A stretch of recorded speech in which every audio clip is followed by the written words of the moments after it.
মানুষের কথা আমার মনে পড়ে যায়। কারণ মারা গেছেন আমাদের নায়ক রাজ্জাক সাহেব। তিনি আমাকে খুব ভালোবাসতেন, খুব আদর করতেন। তিনি একটি কথা লাস্ট মরে যাওয়ার কিছুদিন আগেও বলেছিল যে তোমার শত্রু কেউ না, তোমার শত্রু তুমি।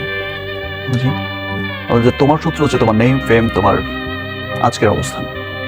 সো এটা নিয়ে তুমি চিন্তাই করো না, তুমি তোমার কাজটাই করে যাও। আমার এই ভয়ঙ্কর ডিজাস্টারের মধ্যেও আমি কিন্তু কাজ করে গেছি, আমি কিন্তু থামিনি। আমার মনে হয়েছে যে না, ঠিক আছে, আমি শাকিব খানের জন্যই কাজ করব। এবং দিন শেষে আপনি যতই হচ্ছে 10 জন মিলে বলার চেষ্টা করেন না কেন যে এখন দিনের বেলা, এটাকে রাত বানানোর চেষ্টা করেন, সেটা কখনোই রাত হবে না, দিন দিনই থেকে যায়। মানে সাদাকে সাদা, কালোকে কালো বলতেই হবে। একদম। আর সেটা হচ্ছে আরেকটা বিষয়, আমার রেজাল্ট আমি পেয়ে গেছি, যার যার রেজাল্টও সে পেয়ে গেছে। দিন শেষে শাকিব খানই আছে, ইনশাআল্লাহ থাকবে ইনশাআল্লাহ। এবং মানুষের জন্য কাজ করে যাবে, দেশের জন্য কাজ করে যাবে, দেশের শিল্পের জন্য কাজ করে যাবে, দেশের ইন্ডাস্ট্রির জন্য কাজ করে যাবে। তো আমি আমার লোকাল ইন্ডাস্ট্রি, আমার বাংলাদেশের সিনেমাকে আমি এমন অবস্থায় দেখতে চাই যে ইনশাআল্লাহ সেই দিন, আমার বিশ্বাস যে সেই দিন আর বেশি দূরে নয়।